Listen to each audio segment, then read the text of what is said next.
Hey everyone, this is Jonathan Marx from GoToHealth. I hope you're having a great day. Here's an amazing statistic. 38 million children receive health coverage through Medicaid and the Children's Health Insurance Program, otherwise known as CHIP.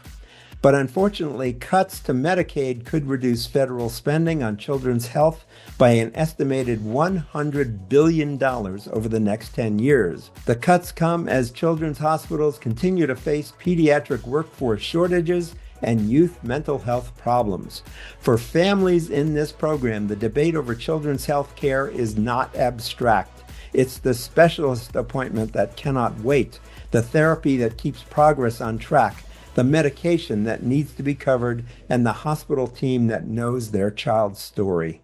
Today, we're talking with Dr. Paul Haut. He's the president of the Children's Hospital Association, the nation's only association dedicated to children's hospitals. And they're in Washington right now advocating with senators and congressmen, along with families, about the importance of maintaining health coverage for children. So welcome to the show, Dr. Paul Haut. How are you today? I'm doing great, and I want to thank you for giving us this opportunity to talk about the importance of Medicaid and other things for children's health. Good. So tell us, why is Medicaid so important for children's access to care? Yeah, it is a really crucial program that, dates back to the 60s. And at any one point in time, around half the kids in the United States are covered by Medicaid as their primary insurance. And at the same time, it's a primary source of providing coverage to the children's hospitals to deliver that care. Got it. And how could changes in Medicaid policy affect children's hospitals and the family they serve? What's happening here? Well, it's really on two fronts. When there's a decrease in funding, that can impact the eligibility of families to enroll on Medicaid to get their insurance coverage because there's just less money in the pot.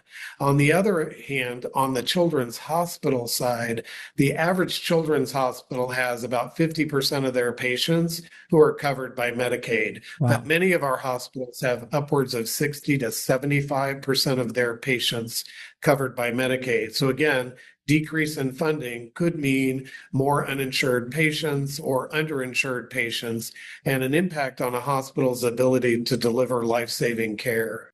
Is there a risk that certain hospitals will close? There's always that risk. It's at this point, what we know is that the funding that does come through Medicaid is crucial for the hospitals to be able to deliver services. But as funding decreases, it's likely hospitals would have to make tough decisions about which services they could or need to deliver. Yeah, terrible. You're the president of the Children's Hospital Association. What does your hospital association do? So our members make up over 200 children's hospitals across the United States, and we focus largely on advocating to advance children's health. And the children's hospitals are the crucial vehicle which allows that to happen. I was just meeting with a family, Jan and her daughter Lucy, who received care at one of our amazing hospitals. And without access to that care through Medicaid, the outcomes would not be what they are today, which is Lucy is thriving and getting ready to have an amazing summer vacation, including going to band camp. Good for her. Tell us, can you give us some more examples about families that will be threatened? I mean, what will they do if funding is cut and they don't have coverage? Well, another family here with us at Family Advocacy Day is John and his son, Kaiden, who's now 7, but was diagnosed with leukemia at the age of 17 months. And what John shared with his congressman was if he hadn't had Medicaid, they would not have been able to cover the medical bills, and they likely would have lost their home and had other ramifications because they've got 4 other children.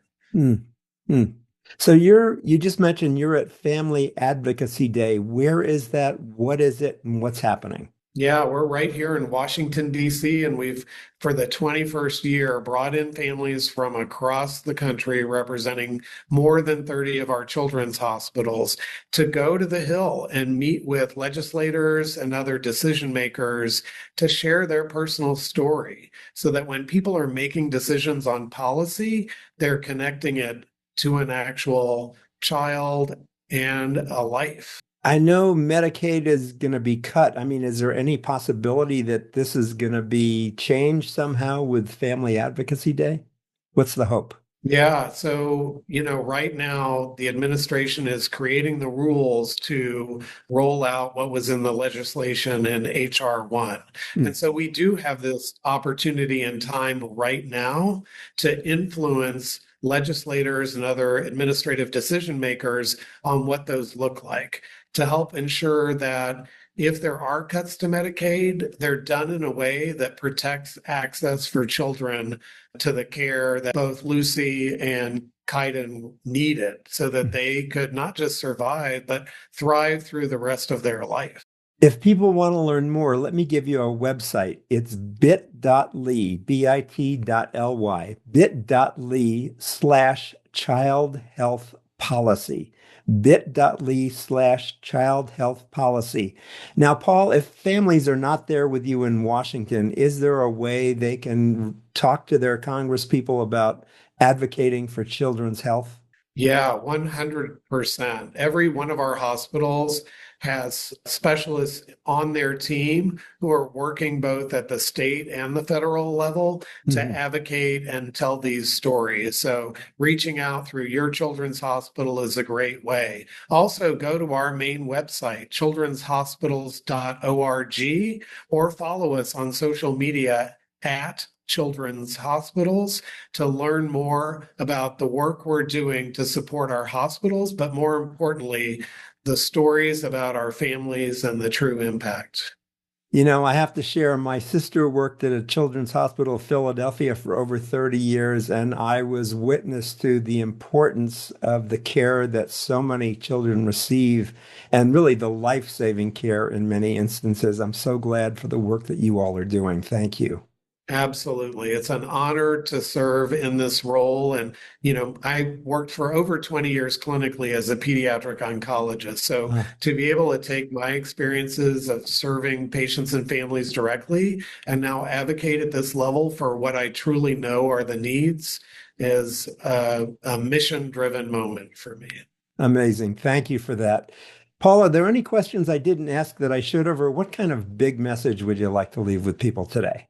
Yeah, I think my message to everyone is that we're at a point in time where we really can still make a difference, making sure that we're connecting policymakers and decision makers to the impact through these real world stories is effective and it's crucial. So go out and share your stories, and we will continue to help children's hospitals and therefore our children thrive. Good. Thanks so much for being with us today, Paul. Good luck, and I hope you have a huge influence there in Washington. We appreciate it, and thanks for being a part of this effort. Good. We've been talking with Paul Haut, MD. He's the president of the Children's Hospital Association, the nation's only association dedicated to children's hospitals. He's a seasoned healthcare executive and certified leadership coach with more than 30 years experience in children's hospitals and academic medicine. Thanks for being with us, Paul. Thank you so much. Good. This has been Jonathan Marks with GoToHealth. Remember, you can visit us at gotohealthmedia.com. You can watch us on YouTube. You can listen to us on 8 podcast networks, including Apple and Spotify. And if you like what we're doing, please give us a thumbs up, a like, or a 5-star review. That helps us get evidence-based information out to more people. Thanks in advance. This has been Jonathan Marks with GoToHealth. And as we say at the end of every show, go to health. We'll see you again next time. God bless. Bye-bye. Thank you for tuning in today to Go to Health. You are one of almost 10,000 people per day who enjoy the evidence-based health information offered by our guest health experts. You can watch us on our website and YouTube and listen to us on 8 podcast networks. Be sure to join Jonathan Marx in our upcoming shows each week. If you like our show, please share this episode with your friends and colleagues.